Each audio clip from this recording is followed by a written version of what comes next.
Hello and welcome to a brand new episode of Battle Cry. The world's #1 defense story is still very much what's happening in Ukraine. It's the third month of what is unfolding as a truly brutal military conflict in that country. And India today, as you know, has been reporting it more extensively and deeper than anyone else in India and pretty much anyone else in the world. Our teams are still down there, but here's the point. As we bring you this new episode, things have entered a decisive phase.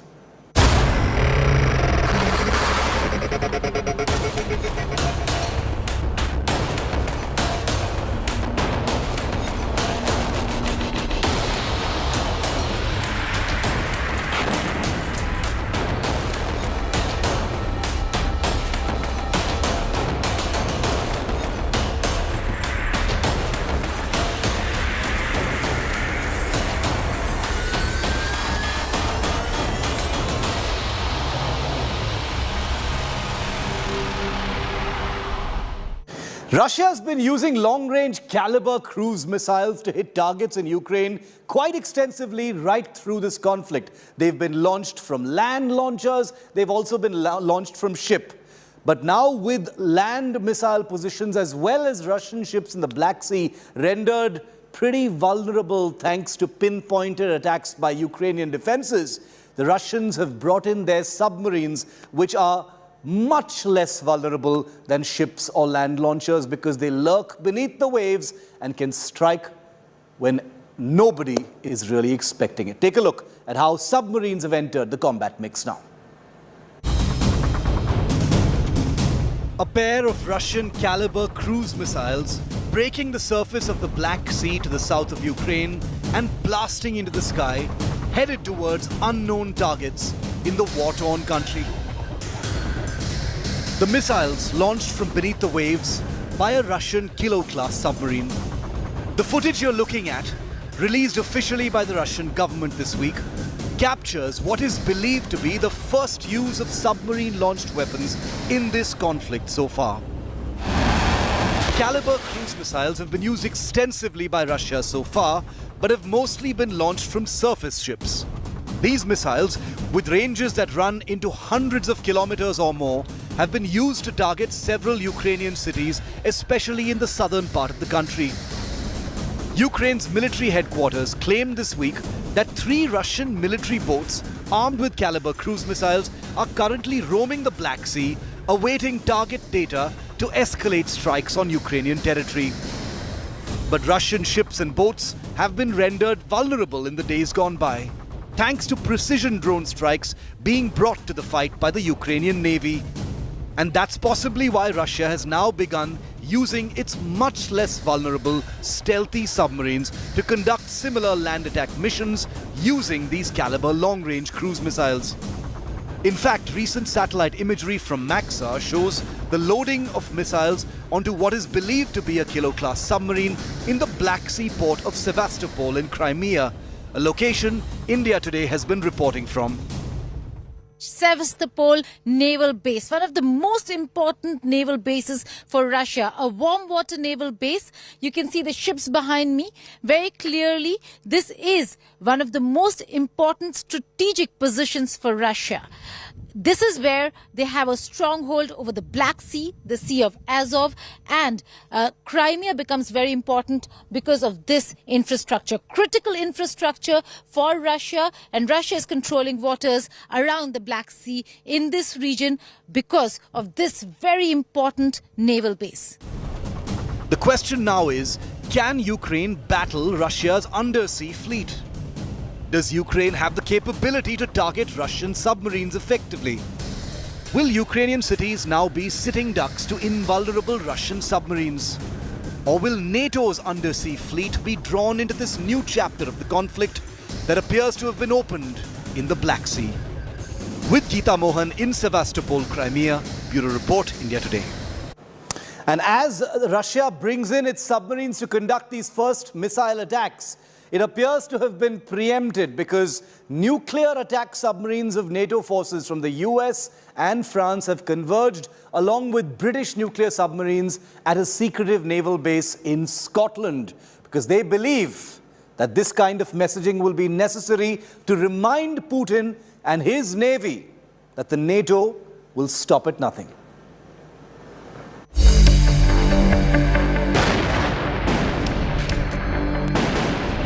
The third month of this war,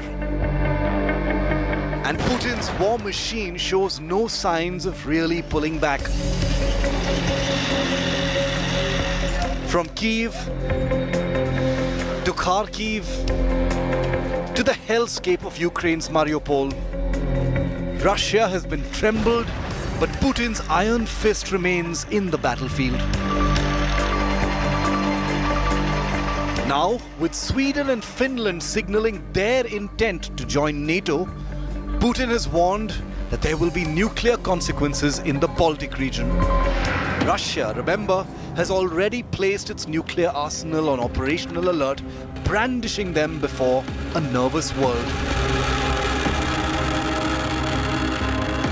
But just as this fresh geopolitical quake sends shivers across Europe amidst escalating tensions between Russia and NATO, a small naval base in Scotland is seeing a not-so-secretive Western muscle flex. Nuclear submarines from the United Kingdom, the United States and France have all converged at Scotland's Clyde naval base in an apparent show of nuclear strength to a Russia that has stocked nuclear since the beginning of the Ukraine invasion.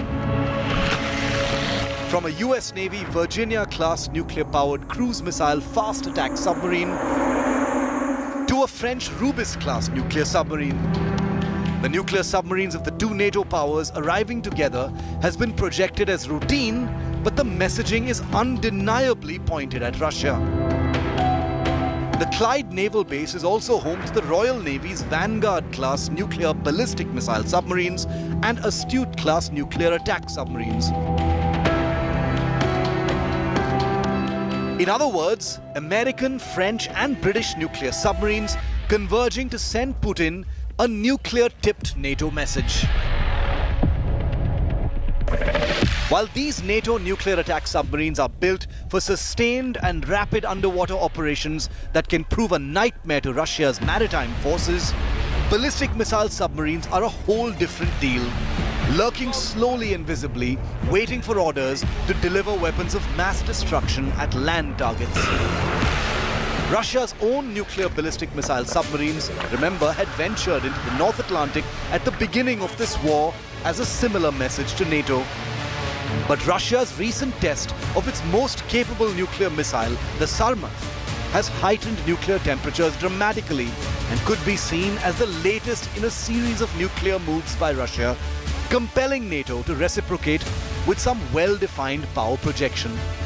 Nuclear war may be unthinkable, but how high can such temperatures really go? Bureau Report, India Today.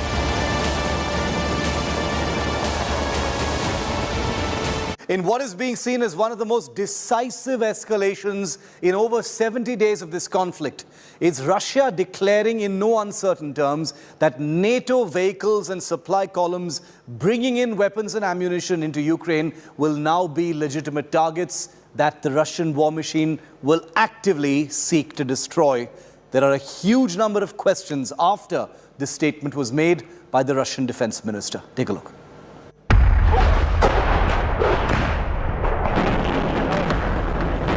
"71 days into the Ukraine war, with town after town and city after city either reduced to rubble or falling to Russian hands, Putin has issued a warning that has the potential to make this a much bigger conflict than it already is. The warning articulated by Russia's defense minister. The United States and its NATO allies are continuing to pump weapons into Ukraine. I want to mention that we view any transport to the North Atlantic Alliance arriving on territory of the country destined to Ukraine army as a legitimate target to be destroyed." What the Russian defense minister has said is already sending shockwaves. The Russian military has repeatedly conducted strikes on Ukrainian depots containing Western weapons. But actually striking Western transports delivering those weapons would mark a significant escalation in this conflict. The Russian warning is therefore a direct threat to the larger security situation in Europe. So far, NATO has played a support role in Ukraine, shipping containers full of advanced weapons and ammunition, military hardware and combat supplies across the Polish border into Ukraine. NATO has also played a second critical but invisible role, aiding Ukrainian defense forces with satellite data, targeting intelligence and sensor access to help attack Russian positions and assets with accuracy.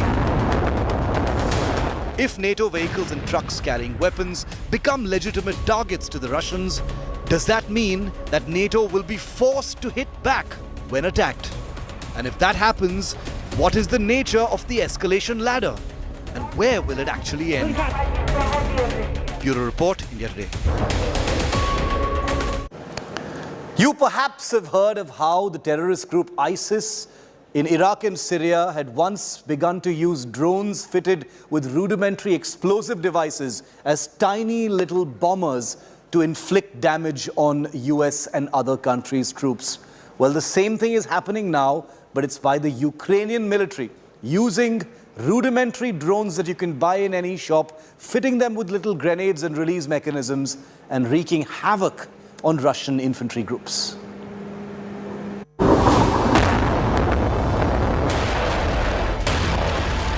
For over 2 months now, drones have done untold damage in the Russia-Ukraine battlefield. From smashing tanks, to destroying artillery, to even bombing patrol boats on the Black Sea. Drones armed with laser-guided missiles and suicide drones, where the drone itself is the missile, have defined a high-technology battlefield where few targets are beyond reach.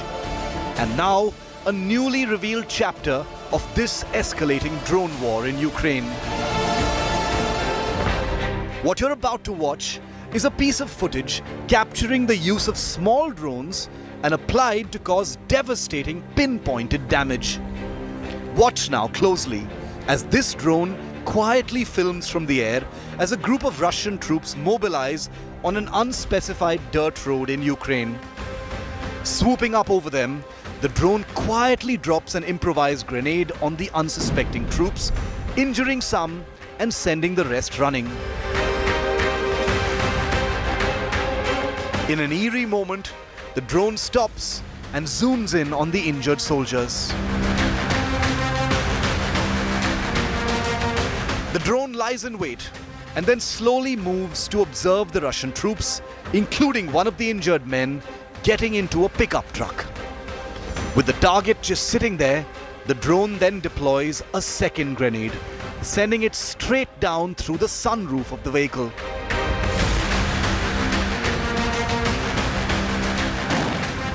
A precision strike smashing into the truck and exploding, sending the vehicle careening, the injuries to the men captured in zoom mode. What you've just witnessed is footage tweeted out by Ukraine's Interior Affairs Minister of what is possibly the lowest cost airstrike in existence. A method that's been used in the past by ISIS in Iraq and Syria, a method that's being tested by US Marines.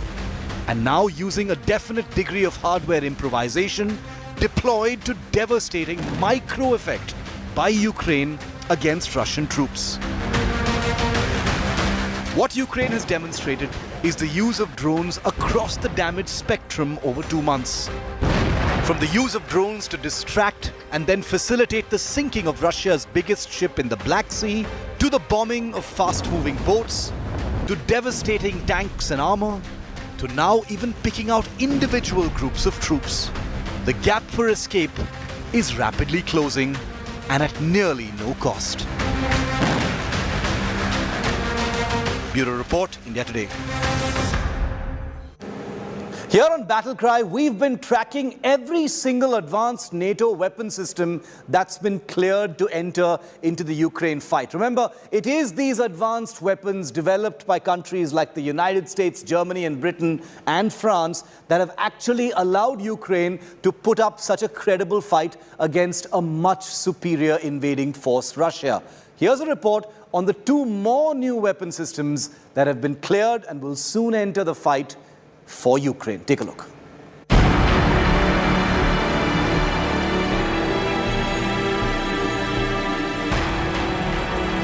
Ukraine's fight back. Its monumental homeland defense for over 2 months has overwhelmed world headlines. A former Soviet state flooded with Western weapons to take on a gigantic invader has come to define a reloaded Cold War amidst the heat of a very real battle.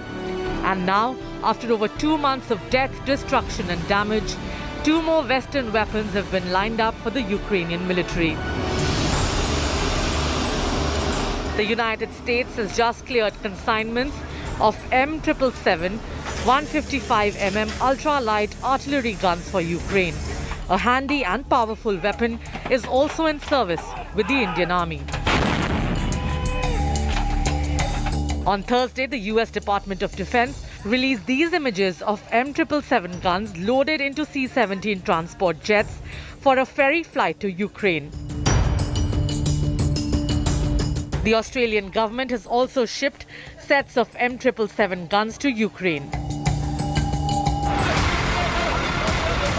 The M777 is an ultra-light howitzer gun that has seen action in Afghanistan, with the capability to fire shells, including smart shells, to ranges of anywhere between 25 and 40 kilometers, and will highly welcome for Ukrainian border artillery units looking to target Russian positions. The other weapon system cleared for delivery to Ukraine is the Brimstone ship-based guided missile system. British media reports suggest that the weapons could be supplied both in their anti-ship as well as land attack versions.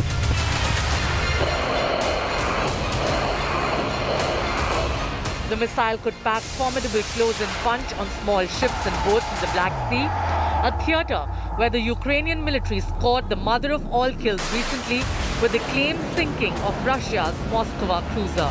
The Brimstone could prove an even bigger nuisance to the Russian Navy's Black Sea assets. The 2 new Western weapons join a steady flow of military hardware into Ukraine, allowing the invaded nation to mount a credible defense of territory despite the enormous damage done to its soil. The weapons have been cleared at a decisive time in the combat. The latest Russian missile attacks on Kyiv, weeks after Russia had de-escalated in Ukraine's capital, suggest that Putin's war machine could still attack in areas it disengaged from. The escalation ahead will clearly see more advanced weapons and likely more destructive combat. Bureau Report, India Today. One of the most significant airstrikes that has taken place in the Russia-Ukraine conflict so far was by the Ukrainian Navy just a few days ago, where they were managed to use their drones to actually attack and destroy naval assets of the Russian Navy in the Black Sea. Take a look, very significant.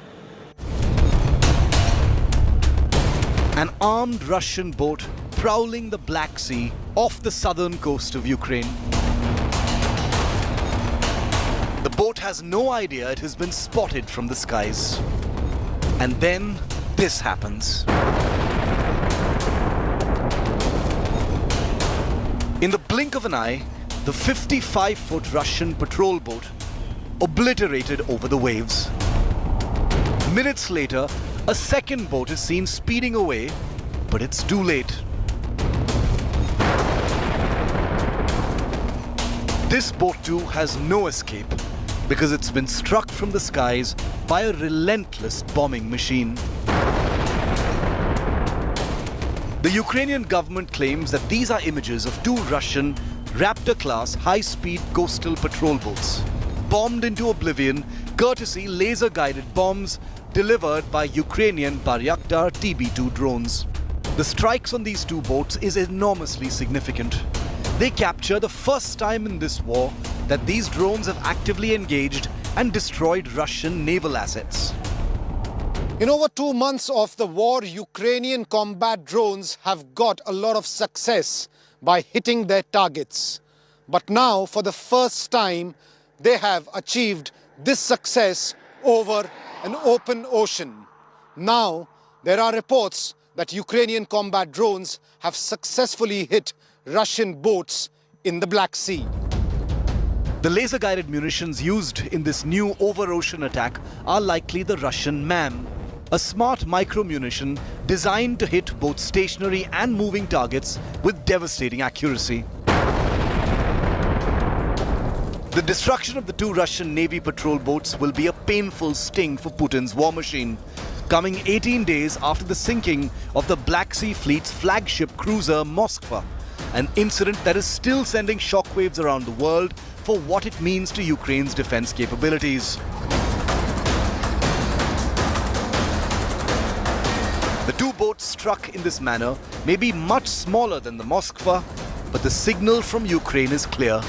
No matter how small the Russian asset and no matter where it's operating, with the help of American and Western intelligence, electronics and targeting sensors, nothing will be out of reach for Ukrainian weapons. Bureau Report, India Today. That's it on Battlecry. Thanks for watching. Remember, the war in Ukraine is far from over, and we will here on India Today continue to bring you the very latest. The news continues on the other side. Thanks for watching.